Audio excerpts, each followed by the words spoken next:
So hey guys, welcome back to my channel.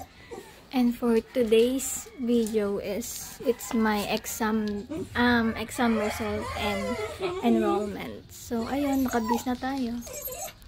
So yun guys ang ating outfit, and ngayon medyo late na tayo kaya kailangan natin pumunta kasi 8 AM yung enrollment and yung may kita yung results. So let's go guys. Babay muna kay Kikit.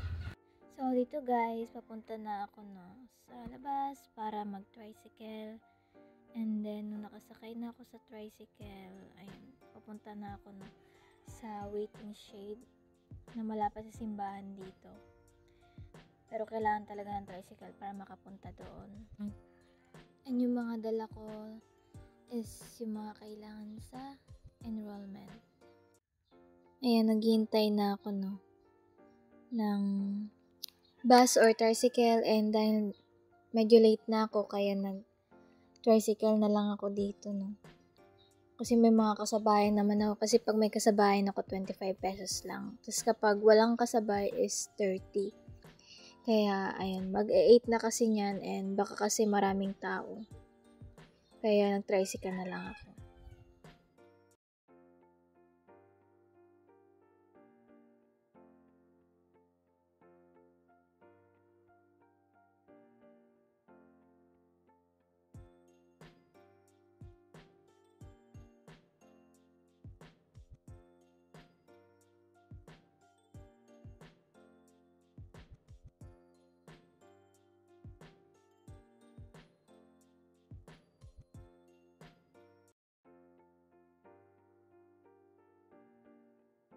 So, nakarating na ako sa college, naghintay muna ako hanggang 8, and then bago ako pumasok sa loob.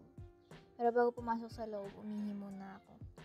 Kasi marami ako nakitang mga pumipila para makuha yung results and enrollment. So, nandito na ako guys, sa Tagudin and sa college and ngayon. So yan ngayon guys, pupunta na ako sa ewan ko saan ako pupunta, basta dito na lang. Update ko na lang kay mamaya. So ngayon guys, kukuha ko ng result ko. Puntahan ko lang yung dati kong in-exam room.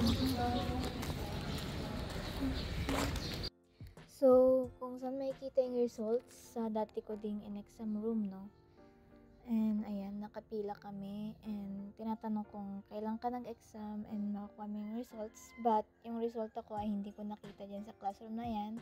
Nakita ko yung results ko na nakamix pala sa attendance, and then nakuha ko na yung results ko.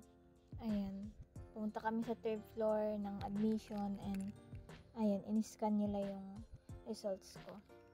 And then pumunta ako sa Dane, ganun, yung ng teacher, and then ayan, nag-fill up na ako dyan ng kung ano-ano, ayan, scholarship, and ayan, parang clearance ba para maka-enroll ka, yung form na yan, 3 yan, about sa sarili mo and family. And ayan, nag-lunch na ako kasi tanghalian na, and then after that nagpila na ako para sa medical kasi kailangan magpa-medical. And number 36 ako, kaya sobrang tagal kong hinintay yung medical. Kaya late na din ako nakauwi nung naka-enroll na din ako dito. So habang naghihintay ako, ayan, sabi 5 to 10 minutes. But minsan may matagal pa kasi ini-interview sa loob. Kaya ginawa sa akin, interview ako. And then about lang sa past illness mo or family illness, ganun. And ayan yung student health form, ganun. And then pagkatapos ni-interview ko about sa aking health, ayan, pumunta na ako sa register ulit para maano ko yung units ko, yung subjects ko and section ko. And naghintay ako dyan guys ng 1 oras para makuha ko yun. Kaya pagod na pagod ako dito guys, mag-alas 5 na. And ayun, kaunti na lang kaming tao, kami yung last batch bago ma-cut off. So pagkatapos nung nakuha ko na yung results ko, ayan yung subjects ko, section or anything. And umuwi na ako na mag-5 na talaga. 8 a.m. ako nagsimula and then 5 na ako natapos kasi sobra talagang tao para mag-enrollment. And at yung kinuha ko guys na course is BSED English as first year. So see you. Makikita nyo guys yung mga vlog ko as a first year. And that's it guys. Thank you for watching and don't forget to subscribe to my channel and see you in my journey as BSED English. Bye!